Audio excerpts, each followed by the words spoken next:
Hello and welcome to Gist-ory. It's good to have you here.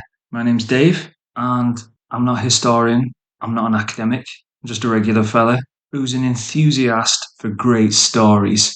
And here at Gist-ory, I might get a few details wrong, I might miss a nuance or two, might get my facts all muddled up.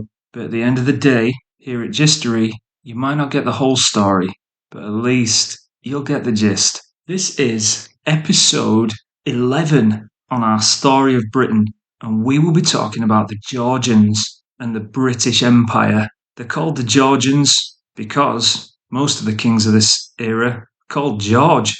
But what an era it is. We'll start off with Queen Anne on the throne, who then makes way for two Georges.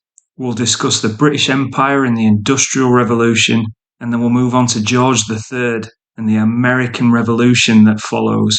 What a story I've got for you in this episode, where not only England, but the whole world gets turned upside down, and we finally get introduced to the British Empire. We actually start calling it Great Britain. All starts in this era. So without any further ado, let's get involved. This is the Georgians, the British Empire, and the American Revolution.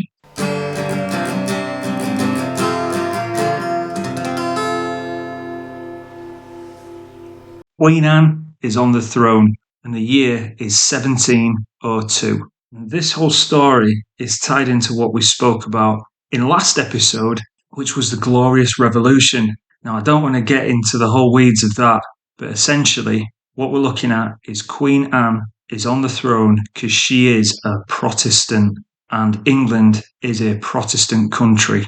Her father was James II, who was a Catholic, caused all sorts of problems in England, and he ended up being removed from his throne by Parliament, and when he tried to fight to win it back, he lost at the Battle of the Boyne, and he was exiled.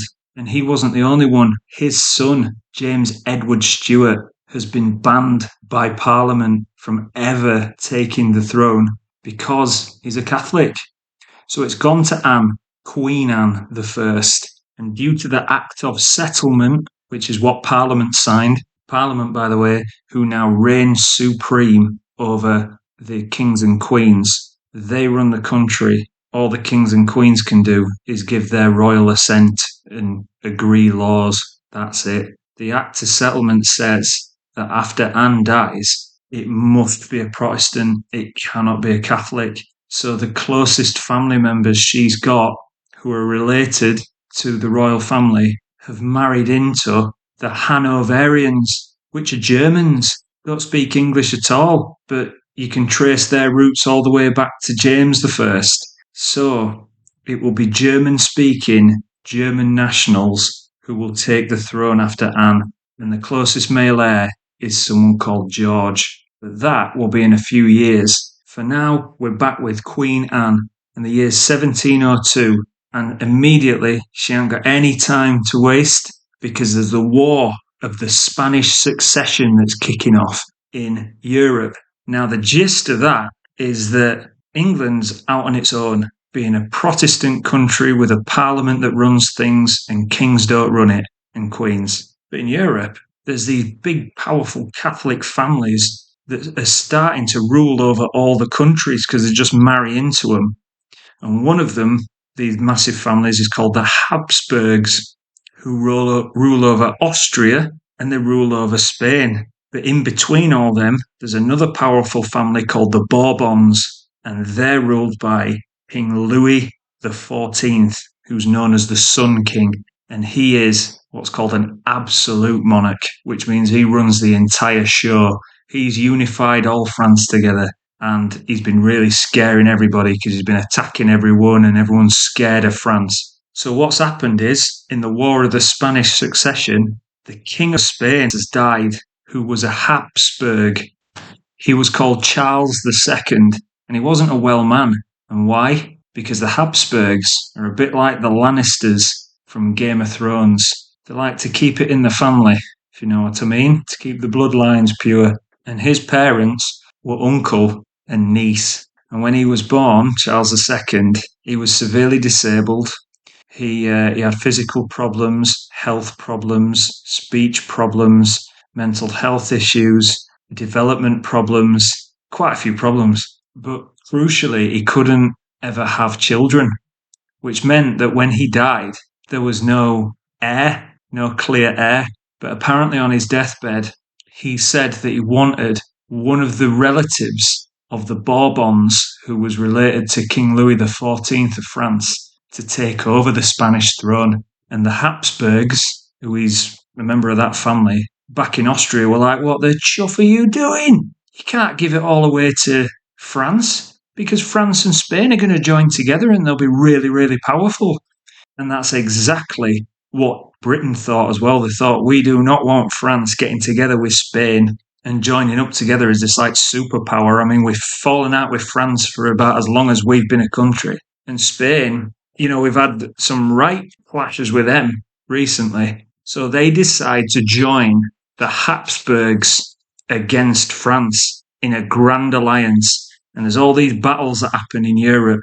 And there's a particularly decisive battle called the Battle of Blenheim. It's in Central Europe, where the commander, called John Churchill, and yes, he is a relative of the famous Winston, who we'll be introduced to in a few hundred years, he wins a really decisive victory at Blenheim and goes on to win even more victories, which basically mullers the French, and they are absolutely beaten down and they're on their last legs. But there is a twist as the French are getting beaten back and beaten back.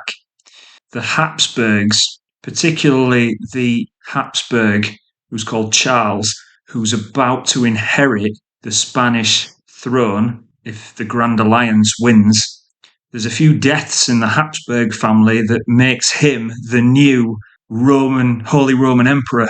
So he's got loads and loads and loads of land already. And everyone starts thinking if he gets Spain now, he's practically going to have all of Europe. So French come to British and they say, look, I know we're enemies and you're worried about us taking over, but how's about you think about switching sides here, because we don't want Habsburgs taking over everything. And British go for it. They're like, well, actually, you've got a point here. So we'll pack in this war on a couple of conditions. France is like, what do you mean? They say, right, well, you can put a Bourbon, one of your family members, onto Spanish throne. We just want a few little concessions. Like what? Well, one of the main concessions is, during the course of this war, the British, or the English at this point, occupied the bottom of Spain, which is a huge mountain outcrop. It's called Gibraltar, the Rock of Gibraltar. And British turn around and say, well, let us keep Gibraltar. And French are like, what do you mean? No, you can't have this. And all that. And they're like, well, it's either that or we carry on this war. And so French have to agree to it. They agree to giving British, legally, Gibraltar and Minorca, which is another little island just off coast of Spain, which is ideal for British because they now have a base in Mediterranean, and Gibraltar is still held by Britain to this day. This was all arranged in what's called the Treaty of Utrecht, and there is another. So basically, British leave after this, and the Bourbons, French, end up putting one of their family members on the throne, but they're that knackered from war that they haven't really got strength to compete hugely against Britain. So it's seen as a bit of a British victory, this, because they've come out of it with Gibraltar. And another very sort of sad outcome of this treaty that the British make with the Spanish and the French is the Spanish give them exclusive rights to trade African slaves with the Spanish colonies in South America. Now, this is obviously a good point where we can segue into the African slave trade, which is a reality at this time.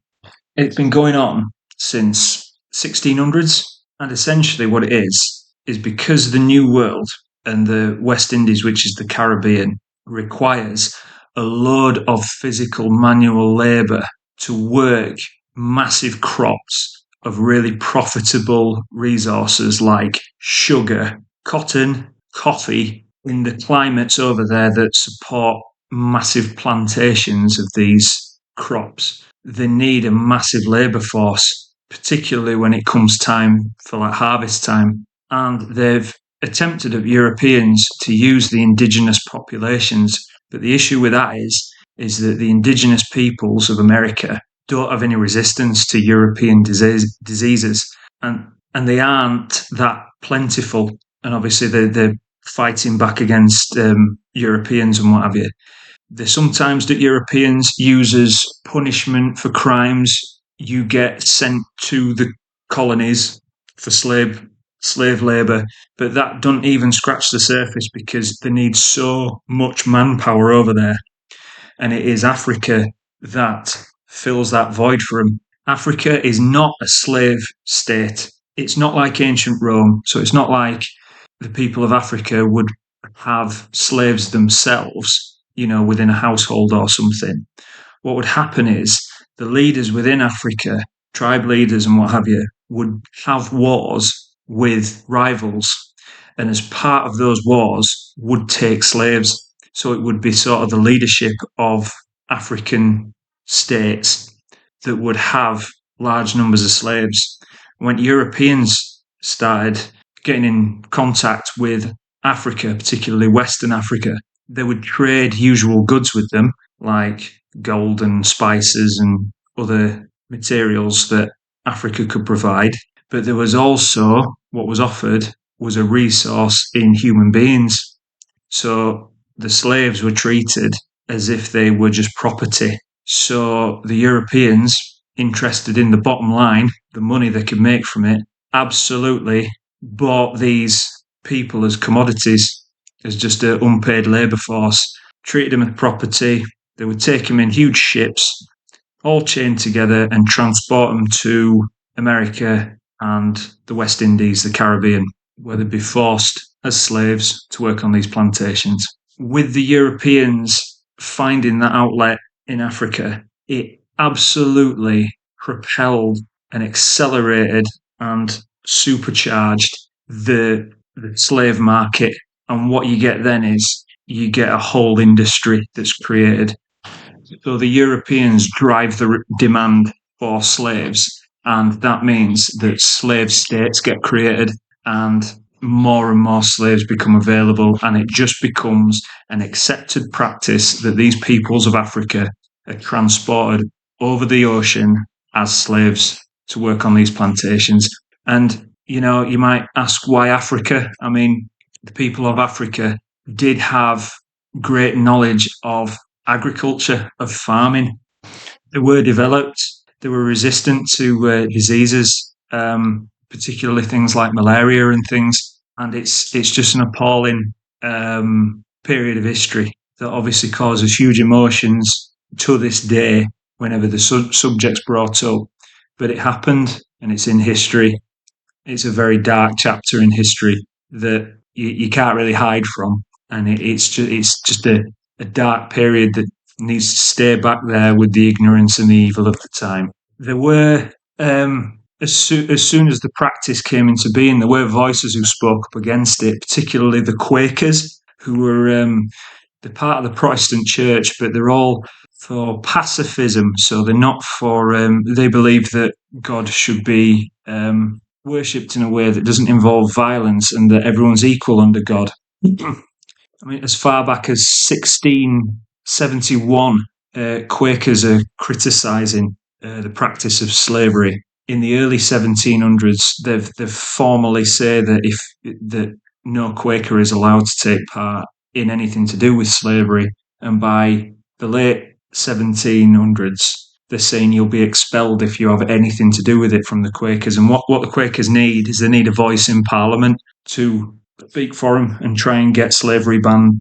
And this comes in the form of someone called William Wilberforce, who is a compassionate politician who campaigns for the ending and abolition of slavery. He starts the Society for the Abolition of the Slave Trade, and he's eventually successful. We're going further into the future now, but in 1807, so I mean, we're 100 years on from where we've started this episode, but the slave trade gets abolished in 1807, but it takes a few more years in 1833 before Britain abolishes and outlaws slavery outright, and then spends about a quarter of its national budget defeating the slave traders and making sure that no one is held as a slave anymore. But that is after years and years of exploitation of slavery, of heartache and hurt. And that's something that did happen. And I'm sorry if I've upset people for mentioning it, but it's an important thing that needs mentioning. And it was an important cog that turned the British Empire. So yeah, this treaty allows the British exclusive rights to supply African slaves to the Spanish colonies. But Spanish basically go back on that. They make it so difficult that it never comes off. The War of Spanish Succession is raging all over the world now because these European countries aren't just in Europe, they're all over. And there's fighting in the American colonies between France and Britain. And when the fighting stops with the treaty and Britain pull out of the fighting, there's a load of soldiers and sailors who've been trained up for war who've got nothing else to do anymore. So what do, particularly in Caribbean? Turn into pirates. And I mean, I'd love to do more of a sort of deep dive into the pirates of the Caribbean because it's such a fascinating and adventurous sort of period. I love it. But this is after the War of the Spanish Succession, which is called Queen Anne's War in America. You get a certain sailor from Bristol sailing around in a ship called the Queen Anne's Revenge. And this sailor is called Edward Teach, and he would become known as his more fearsome name of Blackbeard. The authorities eventually catch up with the fearsome pirate Blackbeard, and he meets his end on the coast of America in the Carolinas. But as I say, I'd love to explore the golden age of piracy, and maybe in a future episode. But back in England, we have further developments. In 1707, there is what's called the Act of Union. Basically, the Scottish Parliament and the British Parliament the English Parliament, come to an agreement that to bring Scotland more into the global picture and to share the resources of the kingdom, they agree to unite the kingdoms legally. And this isn't very popular with the people of Scotland. Bearing in mind, the people of Scotland and Ireland are still of the thinking that the Stuarts should still be the kings and queens. They're not very happy that Queen Anne's on the throne. So the general population aren't very happy with the Act of Union. But what that means is that England and Scotland get legally bonded together. The flags of the two countries get combined. So the flag of St. George gets combined with the Scottish cross of St. Andrew. And what you have out of that is the Union Jack, which is literally the combination of the two flags. And the nation becomes known as Great Britain. Now, that's not them just saying, we're Britain and we're rather great. No, what that means is it's to make it different from Brittany. So at the top of France, there is an area called Brittany, which in the real ancient times, we covered this in some of the earlier episodes of this story of Britain. The ancient Britons fled over the sea to northern France and made Brittany. Well, to differentiate main Britain from Brittany, the name Great Britain is used to explain size rather than boasting. It's not like, we're Great Britain. It means large Britain. So Great Britain is created in 1707 with the Act of Union. In 1714, Queen Anne I dies. There is no heir, and so the first Hanoverian king ascends the throne. Now, this is due to the Act of Settlement I mentioned, where it was passed that it cannot be a Catholic who inherits. So this is the closest Protestant relative, which is the German-speaking King George I. He hardly speaks any English. He comes over in 1714 and he relies on Parliament. He's basically, I don't know how to address these people. He's not universally accepted. So Parliament are more than happy to say, you leave it to us. We'll run this country. No need to worry yourself about it. There's riots in about 20 towns when he comes in, because there's still people who are saying, well, it should be the Stuart family and it should be the male heir of the Stuart family. And just because they're Catholic shouldn't matter. There are two parties that have developed in the Houses of Parliament. They're the Whigs, who were against any Catholic coming to the throne, and they were the ones who arranged this only Protestant heirs situation. They pushed the Act to Settlement. The Whigs they're middle class, they're quite radical, but they're all anti-Catholic. But against them are a party called the Tories, who are all upper class, or mostly upper class, and they are for the king. They're saying, we're Church of England, but we think, or we thought at the time, that it should be the Stuart boy who inherits, regardless of whether he's a Catholic or not, because that's the way God wants it, the line of succession, etc. And they are, dare I say, against radicals and more conservative, which is what they'll develop into, but that's in a few years. So you've got the Whigs and the Tories. Whigs are all for being against the Catholics. Tories are a bit more sympathetic and are just like, we need to stick to the traditional succession of the kings.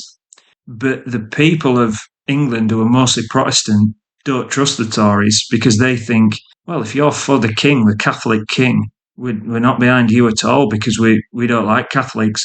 So the Whigs are really dominant. But there are riots when he comes to the throne, and we have our first Jacobite uprising. Now, the Jacobites are the supporters of the old King James and the Catholic Stuart line. Jacobus is the Latin name for James. So the supporters of James and his Catholic line are called Jacobites. And we have our first Jacobite uprising. It's from Scotland, and it is the son of James II, who the Tories obviously felt should have inherited, but he was a Catholic, so he wasn't allowed to. He's called the Old Pretender, and he marches down from Scotland, but gets defeated at the Battle of Preston in 1716. It's too disorganised, is this invasion. It don't get enough popular support when it actually gets to England. They're like, no, don't think we're going to put our necks on the line for you, I'm afraid. And the Old Pretender, James Edward Stuart, has to flee to France. In 1717 to 1721, King George I, being German, don't speak good English, and he just leaves the Whigs, who are dominating the Houses of Parliament, to it. And the person he leaves it to the most is the leader of the Whigs, who's someone called Robert Walpole, who is the First Lord of the Treasury. Now, that's the minister, because we're getting a cabinet now, so we have like the Chancellor who looks after all the money, and we have the Minister of Defence and things like that, Minister for Trade. But we have also the First Lord of the Treasury, which is known as like the First Minister, or should we say the Prime Minister, as it becomes known. So Robert Walpole eventually becomes the first Prime Minister of Great Britain, because he does his job well. And why? Because he keeps it boring. He's a safe pair of hands. He looks after King. If there's any crises that happen, he makes sure King's not involved and that the people don't rise up against him. He takes it all on his shoulders. After this Jacobite uprising from young James Stuart, he calms everyone down. There's a stock market crisis because, yes, there are things developing in London that are coming into, which we'll recognise in the modern day. There's insurance companies that are starting. There's stock market, trading companies, all sorts of stuff. And they're all emerging from these new coffee houses, which is where all middle class go and discuss business. So there's a place called Lloyd's Coffee Shop in London that the first business for insurance brokers comes out, because there's these big sea voyages that are happening to do trades and stuff. And a new concept is, well, you'll need these insuring, won't you? We'll need to underwrite your contracts in case you get lost at sea, or it gets lost at sea, in case it smashes up on a shore somewhere, in case it gets attacked. You want insurance. And so Lloyd's of London develops into a massive insurance brokers. There's also the start of the stock market that starts in these coffee houses. And because it's quite a new concept in Britain, there's all sorts of massive investment of these companies that aren't actually going to go anywhere, and there's a stock market crash. But Robert Walpole, he manages to sort all that out, keep everything nice and dull, and it keeps ticking over. And as I say, by 1721, he is now known, Robert Walpole, as the Prime Minister in Britain. In 1727, George I dies. He dies in Hanover, so he's gone up back home to Germany. And we then have his successor, George II, who in 1727 is crowned as King of Great Britain in Westminster. And he, because he's so grateful to Robert Walpole for being the Prime Minister, grants him a residence in London called Number 10, Downing Street, which starts the tradition of the Prime Minister living in 10 Downing Street. You might think, flipping heck, Robert Walpole's been the Prime Minister for a long time. Well, that's because elections back in these days meant that a party was in power for about 7 years before people could vote a new party in. And it was so corrupt and so limited with voting procedure that a lot of people didn't have right to vote anyway, or it were too corrupt and what have you. So it's still a work in progress, is this whole party system. In 1739, a dashing highwayman called Dick Turpin, the whole stand and deliver, tricorn hat, riding on Black Bess, he is caught and he's executed in York. And coincidentally, he's still buried there. His grave's just round the corner from York County Courthouse. That's one to look for if you're ever in York. But in 1745, there is a huge crisis that erupts when, up in Scotland, there is a young man called Charles Stuart, who is the grandson of James II. He is the son of the old pretender who failed in the first Jacobite uprising of 1715. He arrives in Scotland. He is hailed as the true King of Great Britain, and he gets massive support in Scotland, particularly among the Highlanders, who are the tough Scots up in the mountains. And they refer to him as Bonnie Prince Charlie. And we have a huge Jacobite rising in Scotland. It's a massive threat, and it is the last hurrah, last chance for the Stuarts to get back on the throne after being excluded by the Whigs in Parliament. And they invade England, and they get really far. They get as far down into England as Derby, which, find it on a map, it is really far down. But like the last uprising, they don't get enough English support when they're here. People lose heart, and what it means is that they've come so far, really shock the British, but because they can't sort of get a foothold, they can't stay here that long, and they have to start retreating. So as far as they've come, and as promising as it sounded, they have to retreat all the way back up to Scotland, and they haven't got a lot of food, they haven't got a lot of ammo, they haven't got a lot of money, and troops keep deserting them. And they end up by Inverness at a place called Culloden, and English are after them now. They're marching up against them. There's the Duke of Cumberland, who's got an army that outnumbers them.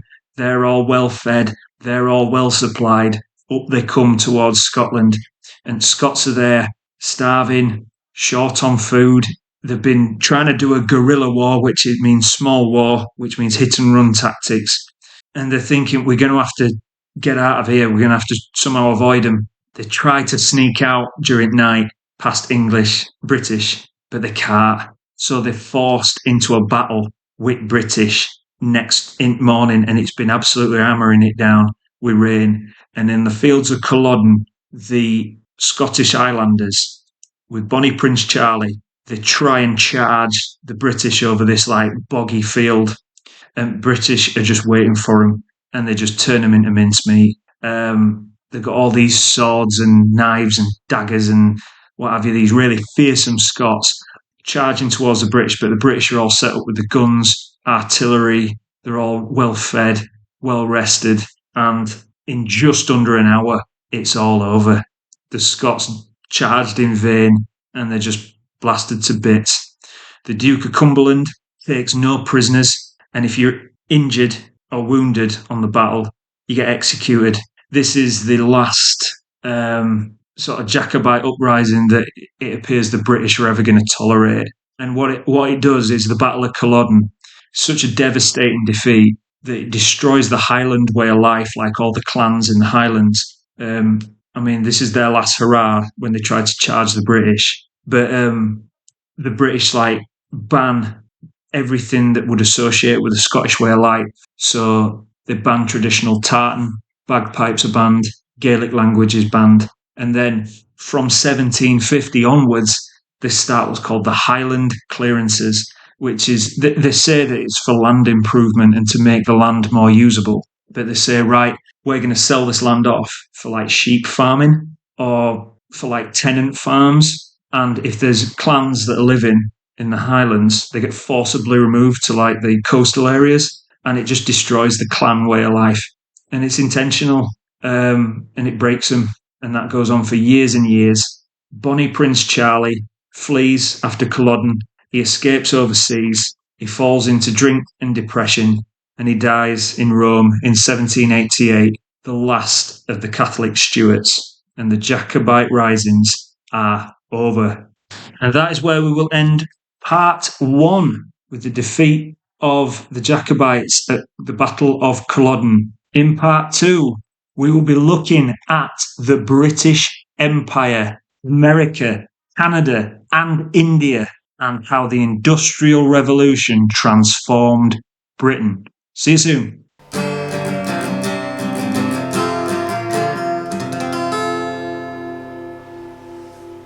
Welcome back to Gist-ory, where you might not get the whole story, but at least you'll get the gist. Before the break, we were talking about the Jacobite rebellions, which have been defeated. The Georgian kings are on the throne, and the British Empire is on the rise. Now, in this period, you can't really speak about the British Empire without speaking about a particular company that was formed called the East India Company. Now, this company has been around since 1600. Queen Elizabeth gave the stamp of approval on this one, and this is after Sir Francis Drake had done his circumnavigation of the globe, and he'd found the subcontinent of India, he'd found Indonesia, which is the Far East, and found that there were so many exotic spices and goods to be found there. And when he finally got back to England, people were so impressed, and the people who'd sponsored his journey got so much return on what they'd invested that the rich people of the time decided to pool their money together and create a company called the East India Company.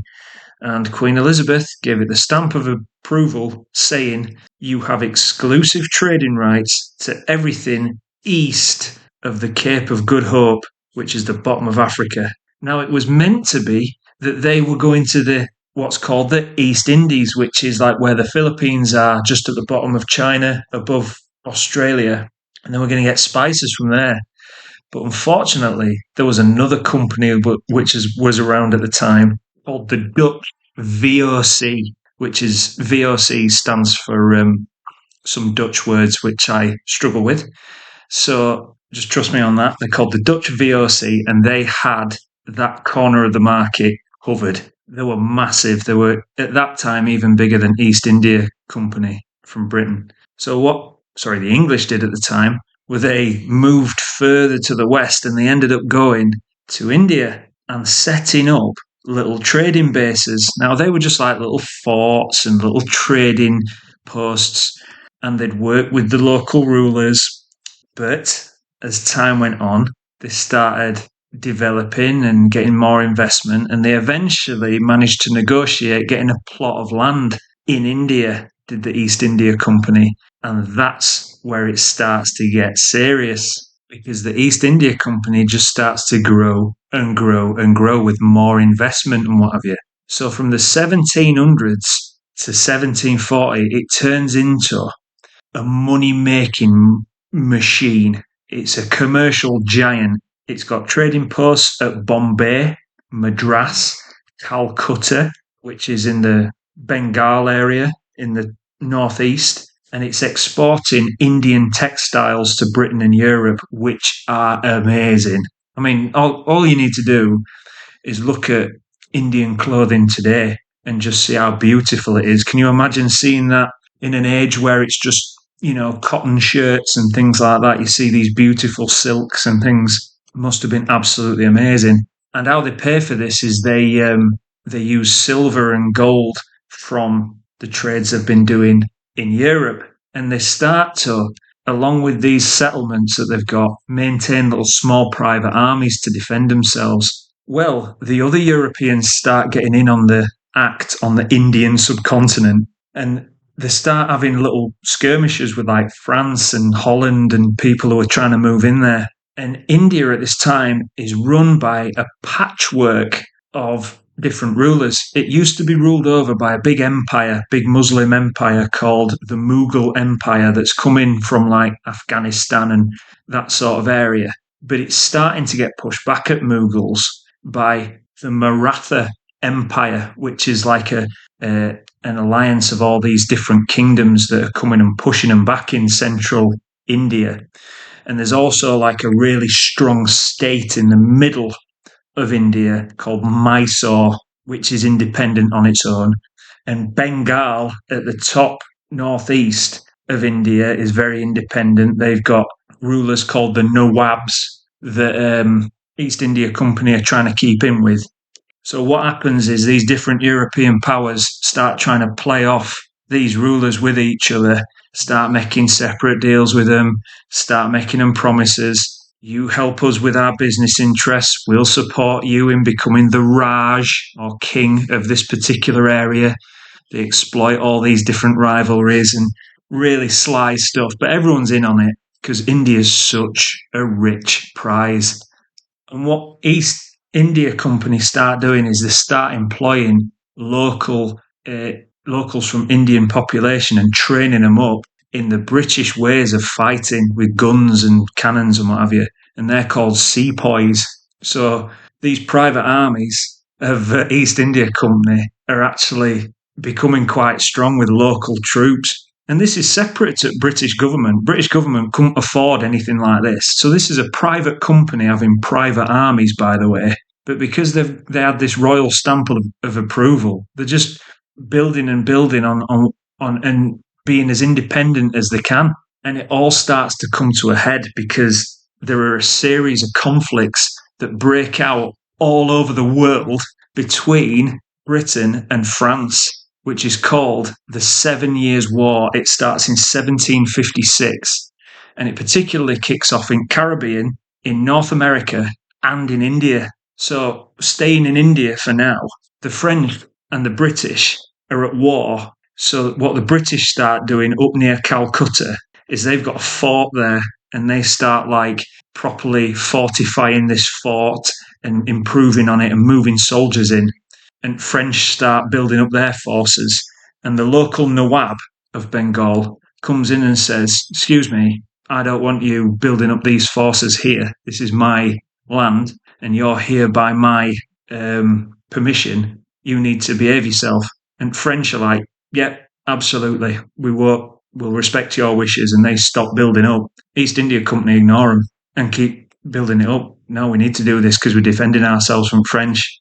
So what Nawab does is Nawab moves on this fort and attacks it. And British have sort of seen this coming, and they're trying to abandon Fort Way as much as they can.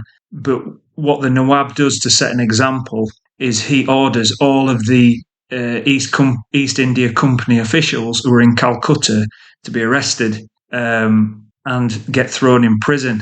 that's meant for 2 or 3 people. Now it's said, I mean, this could have been exaggerated, but I think something like this must have happened.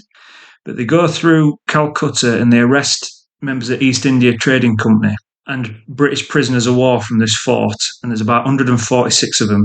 And they take them to this dungeon in Fort William in Calcutta. And they shove them into this prison that's meant for about 2 or 3 people. It's about 14 by 18 foot wide. And they just leave them in there naked.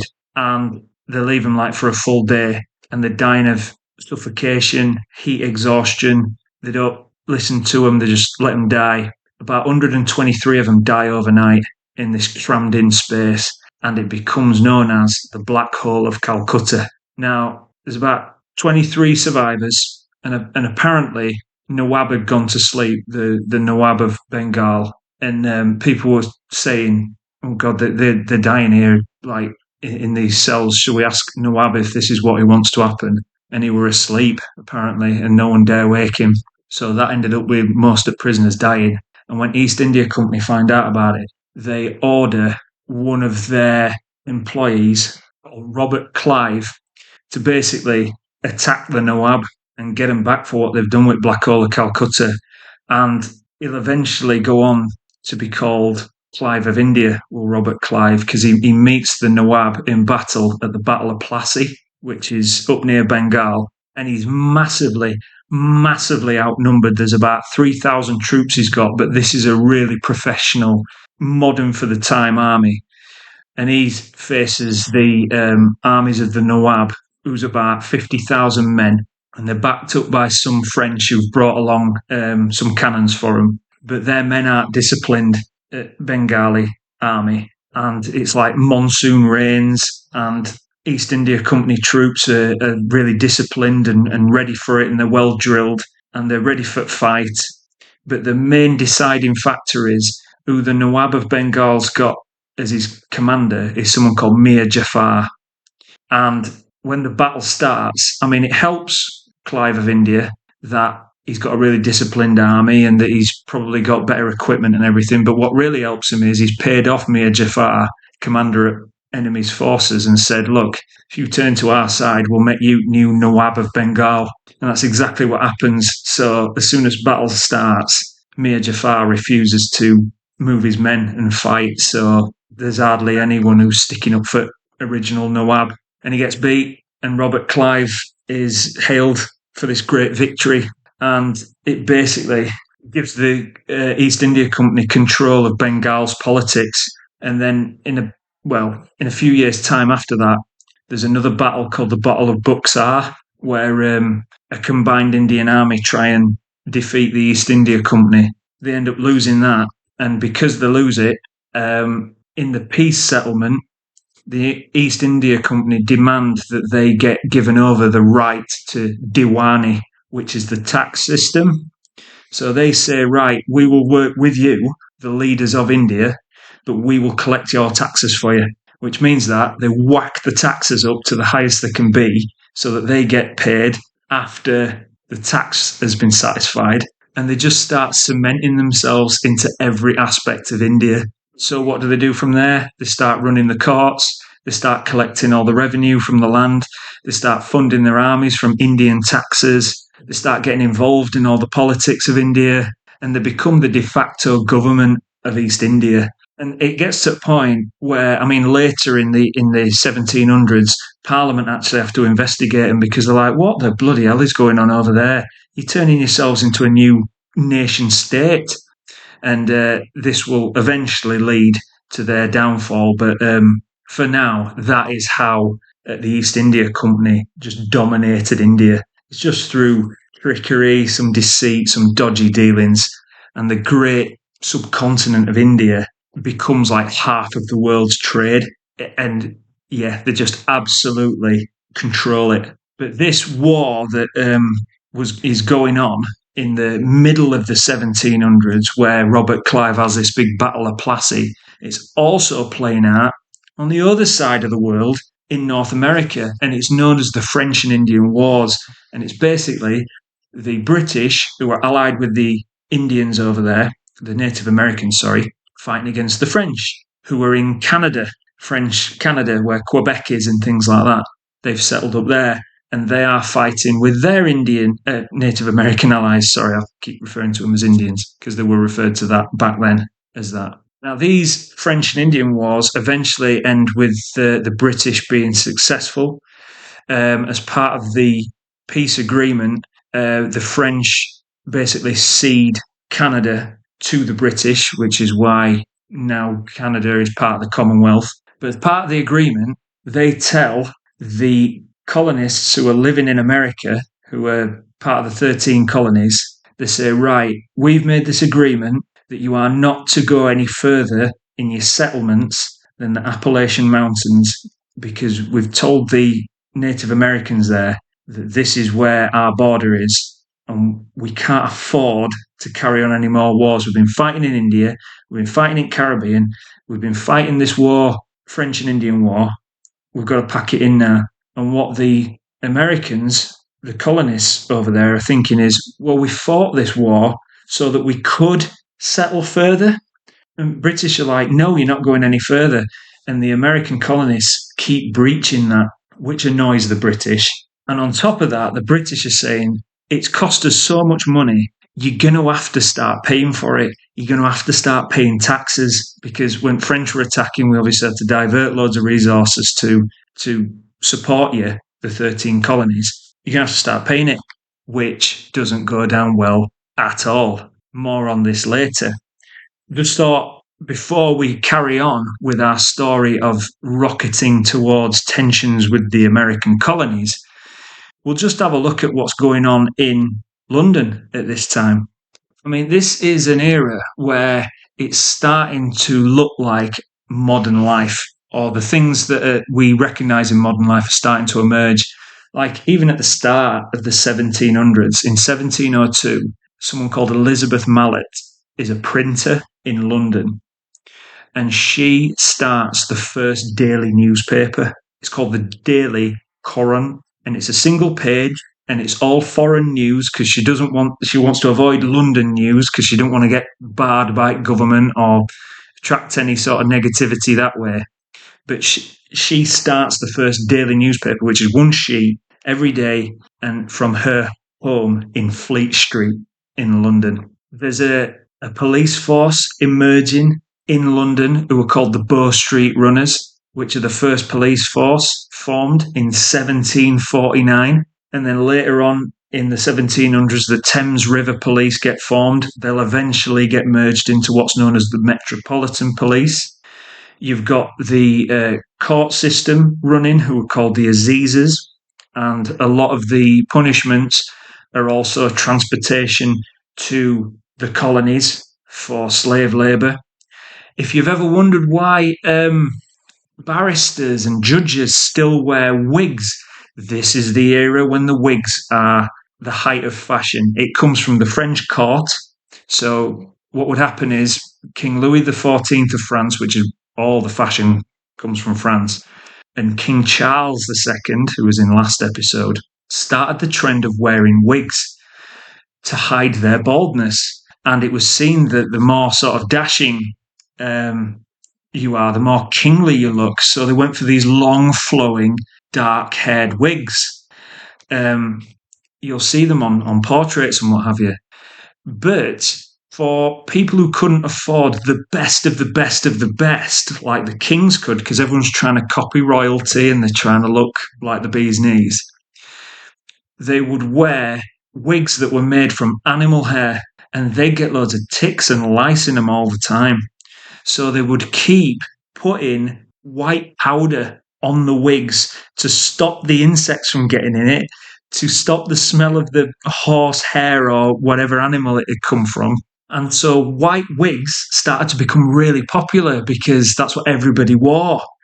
But it became known as, because it was people trying to emulate the royalty in the upper classes, you wore that if you were a respectable gentleman. So you go around in your white wig, and it started to become associated with, this is a really professional up-and-comer, this is a really powerful person. And that is something that's been maintained in the court system. So the barristers and the judge will wear these wigs because they are learned gentlemen or members of the bar. And wigs are a symbol of authority, so you'll see them all over in the 1700s. You get daily newspapers, people become obsessed with newspapers. The Times, The Observer, they all get created during the 1700s. There's also prominent figures like Sir Isaac Newton at the start of the century. He's the president of the Royal Society, presents the theory of gravity by having an apple fall on his head, allegedly. We've got Dr. Samuel Johnson, who in 1755 releases the dictionary. We get the Royal Opera House, we get Lord's Cricket Ground, we get the British Museum. We have pubs that the working class all go in, sing songs, and you have the sailors from all over the world come in and tell you stories about being on the high seas. You have coffee shops that are starting to emerge that we spoke about, which is where business deals get done and real innovations happen. But then for the upper class, you have gentlemen's clubs, which are all about high society and gambling, and this is secretly where the world gets run. So you have a real structure starting to appear in society. You have canals that are starting being made that are transporting goods up and down the country. Now, the Industrial Revolution, that sees the advent of steam power. It sees the cotton industry get changed. We get things like the spinning jenny, which is the automatic machines that can spin cotton. We have the flying shuttle, which increases efficiency so much, but it causes panic from manual workers who are saying you're ruining our livelihoods, which kind of does. It's a bit like the AI of the time. And you have people called Luddites who go around smashing up cotton weaving machines and these new factories that are starting to emerge because that is ruining their employment and their way of life. It is such a transformative era. And all these goods are coming in from all over the world. The Royal Navy is projecting its power all over. The Navy is not like the Army. The Army is seen as, if you're rich enough, you can buy a commission in the Army, you can buy your rank, and then you get put in as an officer in the Army. And people in the Army, they're usually volunteers, or it's a punishment. You're sent into the Army. Or, the worst that would happen is you would be asked to become part of the militia, which become called the Fencibles. So you are the defensible militia. But in the Navy, it is all merit. So if you join the Royal Navy, you join as a midshipman from like the age of 12, and it is so hard. You have to learn navigation, you have to learn all these mathematics, you have to learn everything about how a ship runs. You have to pass exams, the whole lot. But there is so much prestige placed on Navy and so much investment in it. The reason why Britain has a superior Navy in this time period and beyond than other countries of the world is they never stand down their Navy. They always have a standing Navy and use massive amounts of their budget on it. All other countries, they'll have a Navy in wartime, but then they'll stand down the crews and then they'll have to recruit them again when another war happens. Britain just keep it going. And Britain have a constant supply of sailors to the Navy because they have a very unique way of recruiting people. It's not voluntary like the Army. They basically get told to ship crews, you have a certain quota of people you need on this ship, and they go out and they get them by hook or by crook. So they go around alt merchant seamen or alt wasters or alt people who are too drunk in a tavern, and they basically kidnap them and beat them up or what have you, and then just bung them onto the ship. And then when they wake up from being knocked out of something, they're in the middle of the ocean somewhere. It's called press ganging. You are press ganged into the Navy. And there's stories about how this used to happen. They used to trick you into it. They used to say, it's all right, all you need to do is you need to confirm whether you want to be in the Navy or not. It's entirely your choice. But as a symbol of it, you just need to touch the king's silver. So you just need to accept this coin. And what they used to do is they used to put the coin into people's drinks. And when they weren't ready, and as they were drinking, as the coin touched their teeth or their lips, they'd say, right, you've accepted King's coin, you're coming. And the thing about it is they were press ganged onto a ship until the war was over. So you could get press ganged at start at 7 Years' War, and you're on ship for 7 years, and you're just in wrong place at wrong time, or you're out of work, or you get tricked into it because they're getting their quota hook or by crook. And Navy life was brutal. But if you were an officer in the Navy, it is a great career for a middle class up and comer. Difficult though. I mean, you have to know all about seamanship and locating where you are in the world by using measurements. So, like, the British invent something called a sextant. You might have seen it. It's like a measuring tool that you measure the angle of the sun. This is the gist of it. So it's quite easy to work out how far north or south you are in the world by looking at where the sun goes over you, because obviously the sun travels over the equator. So if it's far away, you can measure how far away it is. If you're further south, you can see how far low it arcs in the distance. And you can do a measurement with a sextant, which is a very accurate measuring device, as to where you are relative to where the sun rises over the equator. But the hardest bit about seamanship is navigating where you are east or west. So it's called longitude, so you can see how far up or down you are, but how far to the side are you? Well, there's a complicated measuring method you can do by measuring a moon against where a star is, according to star charts. So you'd have to wait until night time. But what British Navy work out is they work out Greenwich Mean Time. So it's when the chronometer, which is basically a pocket watch, gets invented, that they can work out where they are according to time difference. So they'll keep a clock on them, an accurate clock, a timepiece. And if Greenwich Mean Time is the time in London, they just work out according to charts and by measuring sun. So if, obviously, sun, you can chart what time of day it is by, obviously, if it's right above you, it's midday, etc. They can work out the time difference, so they can plot eventually where they are on a map. It is so clever. It is so impressive, but that's the gist of it. And British work all this out, so they're great at navigating, they're fantastic at discipline. They work hard to beat scurvy, because one of the biggest killers on ships was scurvy, which is people were starting to get bleeding gums. The organs were starting to fail. And they didn't know why, what caused it. Well, it turns out it's a deficiency of vitamin C. So British eventually worked out, just give them some lemon juice, because lemons have got citrus in it. They've got vitamin C.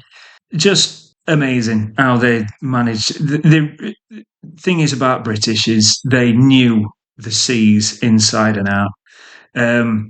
Patriotism's massive in this day and age. There's God Save the King comes out in this period. Rule Britannia is a poem that gets set to music that becomes played in all the opera houses, and people start associating patriotism with the nation rather than with the king. And speaking of patriotism, that leads us back to our American cousins. So in 1760, George II dies, and he makes way for his grandson, because both his sons have died. His grandson is called George III. George III comes to the throne in 1760, and in 1763, the 7 Years' War, so the war that's going on in India and the French and Indian War, is over. There's a Treaty of Paris that gets signed.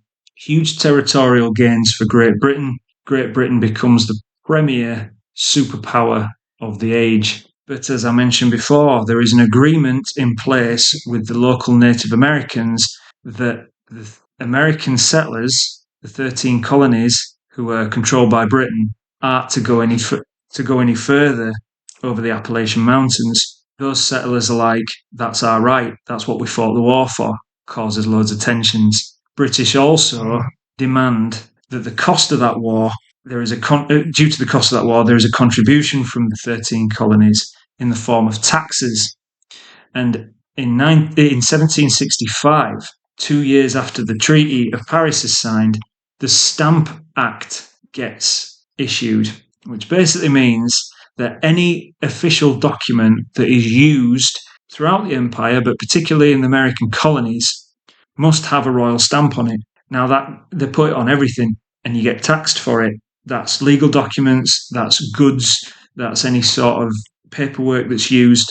Every single bit of paper and anywhere they can put it, it has to have the royal stamp on it, and there has to be a duty that goes along with that tax. It is so unpopular in America that it has to be repealed the next year, because there is a famous cry that comes up from the American colonies, which is no taxation without representation. And that means that you can't set a tax on us if we don't have a representative in Parliament to stick up for us. Because you've already told us that we can't go any further with these Appalachian Mountains. You're already telling us that we need to pay for these troops during the French and Indian War. We need some representation in Parliament. Well, Parliament's not happy with this at all. Who the bloody hell do you think you are? Telling Parliament that you're not going to pay our taxes. So I think there's a bit of a grudge forming. And in the following year, 1767, there's the Townshend Acts, which means new taxes on all sorts of goods, which goes down like a lead balloon. And then the following year after that, because things are getting rowdy in like Boston and New York, in 1768, British troops get stationed within these cities, which is causing even more tension to rise. In 1770, there is a new Prime Minister of Britain gets elected. It is Lord Frederick North, and he is by far and away the King's man. He is technically a Whig, but he is more Tory in his leanings, and the King is happy with this because he's sick at Whigs now. He thinks we need Tories back in because Tories are more for the King, they're more for tradition, they're going to give me more sway over my own country. We're happy with Tories being in. And it's Lord North's responsibility to sort out what's been going on in America, because they're getting a bit rowdy for our liking with 13 colonies. And as soon as he becomes Prime Minister, there is a massive issue that happens in America, which is called the Boston Massacre. Now, what's happening with this is obviously there's all these taxes that have been imposed on the Americans, and it's causing so much resentment over there that outside the customs house in Boston, there is a lone soldier, British soldier, stood there, and he starts getting some right stick from population who are there, just getting abused and everything, and, you know, this whole sentiment of no taxation without representation, who the hell does your king think he is, and it's your king too, and all this sort of rhetoric. And there's a crowd that starts gathering, and I'm talking really swelling and really giving this lone soldier, some grief. So somehow he manages to get word out for some reinforcements, and it turns out there's about 8 reinforcements that come. So there's this like troop now of a few British soldiers, and this crowd that are like really going for him, as in giving him loads of lip, loads of verbal. And the situation gets more tense. It gets more tense. This crowd gets bigger and bigger, and it swells to a point where there's about 300 people there, and they start pelting the soldiers with snowballs. Now, that might not sound like much, but these snowballs have got like rocks in them and all this sort of business. It starts getting really bad. Soldiers start panicking. Tempers are starting to flare, and then all of a sudden, from somewhere, a gunshot goes off, and we don't know from where. But that signals the soldiers to fire into the crowd, and 5 people in that crowd end up dying. Now, that is printed all across the 13 colonies as a massacre by the British. It's known as the Boston Massacre. The soldiers are arrested, they're put on trial, and they are defended by someone called John Adams, who will become a signature of the Declaration of Independence. He is very much for American rights and what have you, but he represents them because he wants to show that the colonies are fair and just.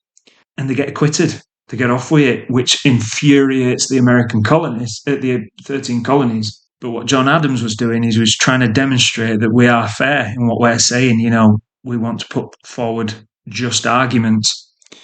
And basically, we're saying that they've been provoked and they were scared and they made this decision under duress to fire and what have you. So that is a sour taste, to say the least. And then in 1773, we are basically at the start of the snowball that won't stop because the Tea Act is made. Now, the Tea Act is a way for the Parliament to get taxes from the 13 colonies by supplying them with tea. So they give an exclusive contract to the East India Company, who have acquired tea in their dealings and what have you with China, and then they start growing it in India. But they get the contract to supply tea at a very cheap price to the 13 colonies. Now, you might think, what's the problem with that? Well, the problem is that there is a very thriving trade in the 13 colonies, which is called smuggling. So the tea smugglers there, who rely on their own black market, are getting undercut by the East India Company, which they see as a direct attack on their livelihoods. So they're massively against the Tea Act. And because Britain won't repeal it, because obviously with every tea that's sold, they get some tax from it. The colonists think this is them trying to tax us even further and just exerting their authority over us and not addressing our concerns. They're just taxing us more. And in that same year, 1773, there is what's called the Boston Tea Party, where patriots who are against the Tea Act disguise themselves as Native Americans, sneak onto these tea ships, and I'm sorry, but they commit one of the worst events of the war, and they dump 342 chests of precious tea into Boston Harbour. And they dump it all over the side as like a symbolic gesture that they're not going to accept any taxes. And so the following year, there is the Coercive Acts taxes, which is basically to punish the 13 colonies. They just tax them even more. They just really stamp down on them. And they closed Boston Harbour until the price of that tea was fully paid up. They banned town meetings. They suspended elected councils. They put the colony under direct military control, and they established what's called the Quartering Act, which basically meant that even private houses had to allow British troops to be housed in there. And it was just a tactic to intimidate the citizens. And then what happens is they find out that these patriots and these militiamen are starting to build up stockpiles of ammunition, particularly at Lexington and Concord, which are some towns. And so what happens is the British start moving towards Lexington and Concord in 1775, and they're going to seize all these ammunition supplies to stop this militia from getting them. And one of the patriots called Paul Revere does a famous midnight ride where he goes to warn the militiamen, and who are called the Minutemen, who were meant to be ready in a minute's notice, that the British are coming. And he rides and he says, the Redcoats are coming, the Redcoats are coming.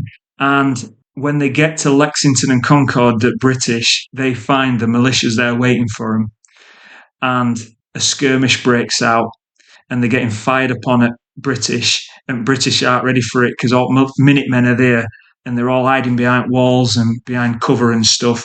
And the British have to retreat back to Boston, and we have the start of the American Revolution. So that's where we'll end part 2. In part 3, we will discuss the end of the American Revolution and the lead up to the conflict with France. See you soon.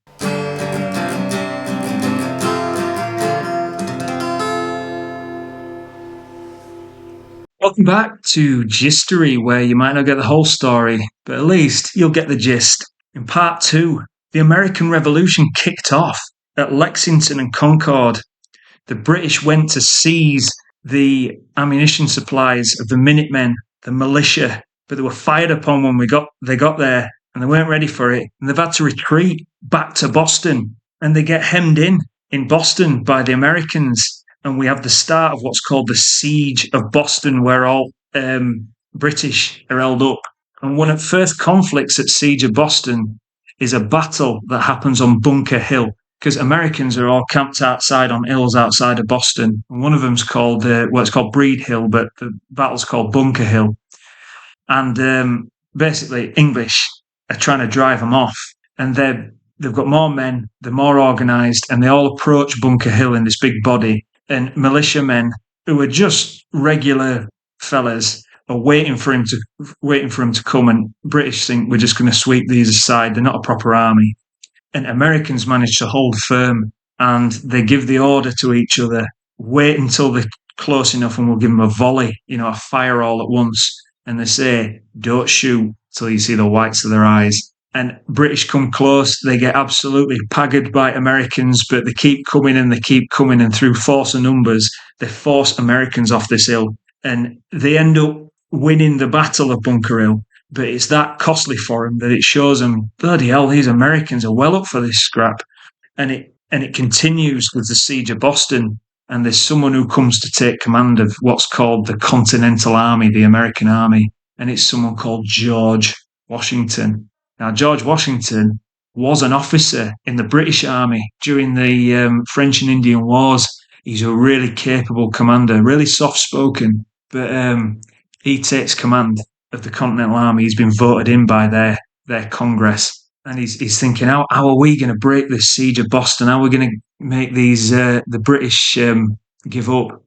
And so what he does is he sends one of his men, Henry Knox, to a place called Fort Ticonderoga, which has got a load of cannons in it. But it's over these bloody hills and these mountains, and it's in the snow and ice. And he goes over, and somehow he manages to drag these 59 cannons all the way from this fort that's arse end of nowhere over all this difficult terrain, and drags them along to where Washington's army is. And Washington's like, this is exactly what we need. And he pulls all these cannons and stuff onto what's called the Dorchester Heights, which is above Boston, plants them there, and they've got a perfect view over the Boston harbour onto ships where British are. And British are like, oh, I say, bloody hell, I think we better get out of here.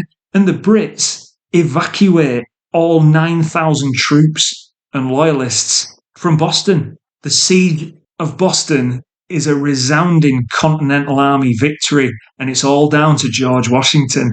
It's the first major victory, and it boosted morale, and they think, we might actually be able to do this. And after this absolutely massive victory, the Americans stamp their intentions on this conflict and clearly give a message to the rest of the world when they sign on the 4th of July in 1776 in Philadelphia the Declaration of Independence from Britain.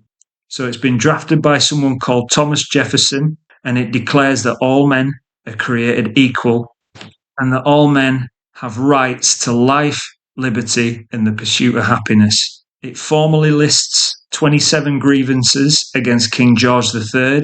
It explains why the colonies are breaking with British rule, and it established that the government should derive power from the consent of the governed, and that people have the right to alter or abolish destructive governments. There's 56 delegates in the Second Continental Congress who signed the document, which represents the 13 colonies, and the American Revolutionary War is on. But then reality does set in for Americans, because there's defeats in New York, a few more defeats to British, and Patriot Army is starting to collapse. No one's really enlisting in it. Morale's really low, because they're not really a proper army at the minute. They've hardly got any equipment and all this, and up against British Army, which is seen as best in the world. And so Washington needs a massive victory, and he gets it in 1776 when he launches a surprise attack on Christmas night when it's freezing cold with 2,400 men. He crosses the Delaware River and attacks the Hessian troops, who are troops from Germany who were fighting for the British, and wins a huge victory at the Battle of Trenton.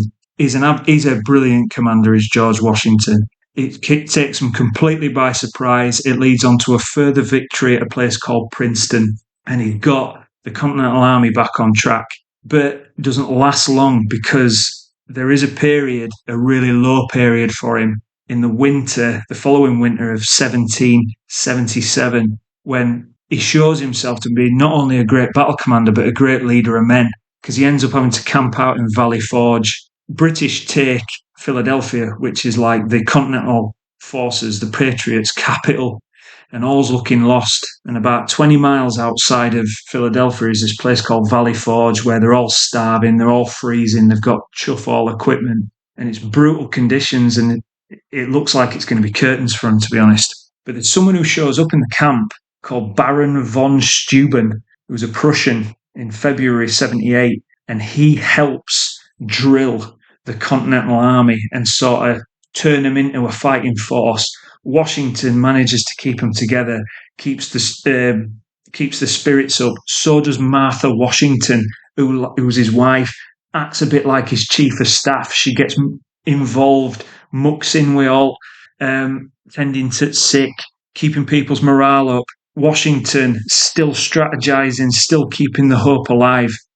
And in 1778, it's all been worth it because Benjamin Franklin manages, who was another massive signature of the Declaration of Independence, manages to secure an alliance with the French, and they enter the war. And what do they bring with them? Supplies, particularly uniforms, the blue uniforms of the French. And so they all actually look like an army now. They've been properly drilled. They've come through this absolute rock bottom period at Valley Forge, and they're back with a vengeance. And in that same year, 1778, there's the Battle of Monmouth, which is pretty much a tactical draw with British, but it shows that the Continentals are now new and improved and they can hold their own. The Brits start winning in the south, but the Americans turn it around. The Brits realise that they can't beat the Patriots, the Americans, without massive losses, and it's starting to go against them unbelievably. And in 1781, Britain finds itself fighting multiple wars. Spain's attacking them from Florida. They're fighting with Dutch again. It's kicking off in India. There's uprisings happening. They're fighting against the independent kingdom of Mysore. It's all not looking good. And in 1781, General George Cornwallis is in Yorktown. He's planning his next move with British Army there. Royal Navy's in the bay at his back. And then suddenly the French attack by sea, and the Battle of Chesapeake Bay happens, and disaster. The French win. Royal Navy are driven off, which means that Cornwallis is in Yorktown. He ain't got any support from the sea now. He's cut off, and he thinks he's all right because he's been receiving all these reports that George Washington is up in New York and he's sieging New York. So he's thinking, oh, right, it's a setback. Is Royal Navy being defeated and French blockading me. But it's not end of world until he is surprised by the emergence of George Washington suddenly with his army in company with Rochambeau, who's a French commander. And they link up with Lafayette, who's got further troops around Yorktown. And it turns out Washington's been feeding him false information. It's been making him think that he's sieging New York, and he's not. He's been doing a forced march down to Yorktown. He's coordinated it with the French, so the French have blocked him off at sea. They pin him in at Yorktown. He's running out of options. He tries escaping. It's not happening. He's been cornered. He's been outmatched. He's been outmaneuvered. And what does he have to do? He surrenders. He surrenders to George Washington. So this ragtag group of 13 colonies who look like they were on the ropes a couple of times have come through it to the point where they have defeated the British Empire. They did it. How the bloody hell did they pull this off? It's the end of the American War of Independence, and you have to take your hat off to George Washington. In 1783, the Treaty of Paris is signed and Britain is forced to recognise American independence. George III, the king, is that distraught about the loss of America. He can't believe it, as can the rest of the world. He considers abdicating throne, but decides against it and he remains on. But I mean, George Washington, obviously I am speaking to you from Great Britain, so you would think that I'm all for British in this. But it's such a romantic story, is the story of America. And the fact that a group of people disagreed with how they're being treated, stood behind them principles and worked at it through what seemed like impossible odds. And the fact that George Washington goes on to be offered the presidency and then steps down and retires. I mean, that just speaks volumes about him as a man, as a commander, he's just an amazing figure in history. So I have to give him his credit for creating the country of America, even if you did need French to do it. Oh, no, I don't mean that really.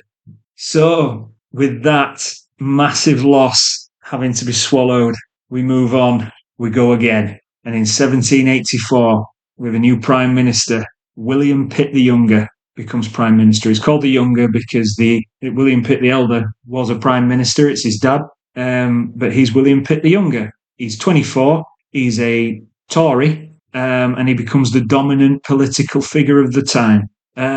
He had to deal with a bit of a crisis in 1788 when the King George III, suffers a mental health crisis. He has a breakdown. There is a bit of a panic in the country. It's like, what the hell's going to happen here? So there has to be a regency period while he suffers this mental collapse, where his son George IV becomes the regent, Prince George. But then the king recovers in 1789. So it's like, oh, phew, okay, right, we'll carry on. Things aren't going very well for the old British. Particularly in 1789, when these people reading the papers in the coffee shops see that the French have revolted against their Catholic king. The people have rose up. They've demanded that there are changes. As we know, the British had a rather dramatic change in the 1600s.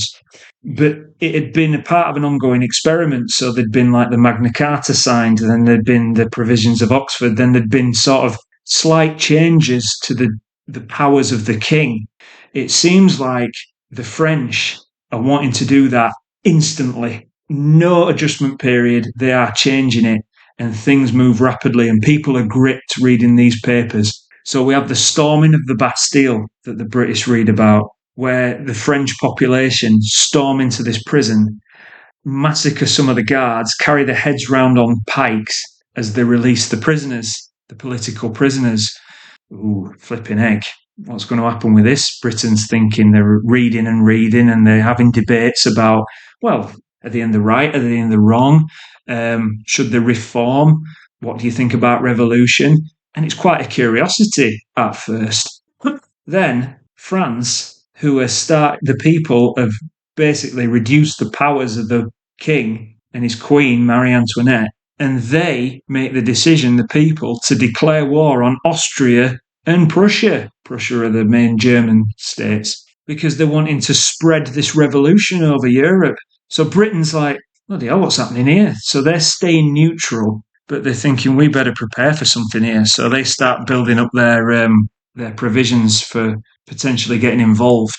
And then in 1793, shockwaves passed through not only Europe, but the whole world, when the French, in the Plaster Revolution, lead out their king, Louis XVI, to this new device of murder that they've invented called the guillotine, which is where you stick your head through this hole and this huge blade gets released onto you, and it's like an industrial killing machine.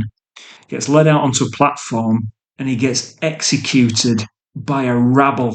That's how the British see it. They see there's been no real court process. There's been no negotiation. There's been none of that. They've literally just killed their king. And what's worse, France declares war on Britain. And so what does Britain do? Britain think, we cannot have this, because what these revolutionaries have also done is they've demanded that all their priests, and the Catholics bearing in mind, but they've demanded all their priests swear loyalty to the country before God. And so they're thinking, oh, the hell do they think they are? Do they think they're denying God? Do they think they're creating their own religion? And as we would go on to find out, the revolution itself starts to reject God and religion. And this makes it absolutely terrifying. It's like an apocalypse that's happening in France to the British eyes. And France is such a scary prospect because it's starting to attack all these other countries and trying to spread these ideas that you can just kill your king and the people can take over. all over Europe. So Britain's not having it. And they joined the first coalition with Austria, with Prussia, with Spain, and with the Dutch Republic, all of them against France. And the idea is that even though they've killed the king, these murderers, this rabble, this really godless French revolutionaries, we're going to restore the monarchy to France and restore the balance of power. We can't have these crazy people just involved in deciding they can kill whoever they want.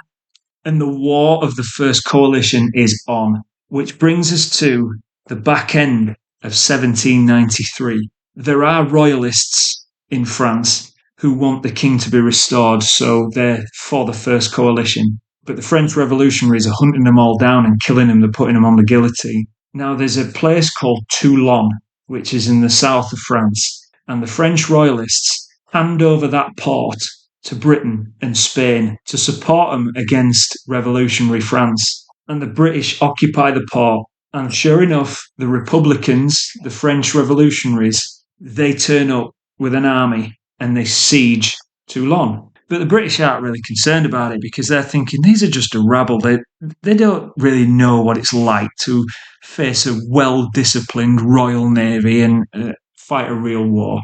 But as the siege goes on, it goes from being a disorganised rabble to being quite effective and starts being rather organised. And they start to notice that I think there might be a new sort of commander in this army because he seems to be whipping them up into shape. They start to occupy like these key positions around Toulon, and there's a clear sign that someone who knows what they're doing is involved. And they start slowly gaining ground, particularly where this new commander starts positioning the cannons. And before the British know it, these cannons start getting set up in these key positions, and eventually the cannons are over these heights, directly looking towards the British ships, and start pouring all this fire down onto the British. And British have to leave. They've been completely outmaneuvered and completely outthought, and they thought this was just a rabble. But there's a new commander who seems to absolutely understand everything there is to know about moving his troops, about using his cannons. And you can probably imagine the scene as they're leaving Toulon and having to retreat. British are saying, who the chuffing hell were that? Thought this was just a rabble. Who the hell were we facing there? And it wouldn't be long before they learnt his name, because this commander's name, is a name that's going to terrify Europe in the years to come. It's going to keep everyone awake. It's going to cause thousands and thousands and thousands of deaths. And it's going to be a name that gets etched into history, because this commander was Napoleon Bonaparte. And that is where we will end our episode. So that might not be the full story of the Georgian period and the British Empire, but hopefully you've got the gist. And I hope you can join me next time when we will be going through a defining period of the story of Britain, which is the Napoleonic Wars, when Great Britain faces the biggest threat Europe has ever faced in Napoleon Bonaparte. I just want to say thank you so much for listening to this episode. It's been another long one, but I've enjoyed every minute of it. If you've enjoyed this episode, please give us a like. If you'd like any more content, please subscribe.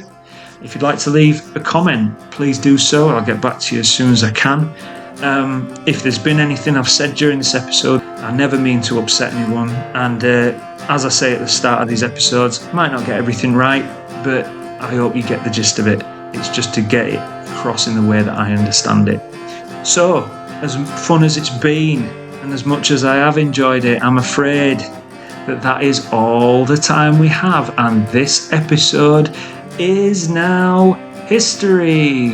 Until next time, take care of yourselves. Ta-ra!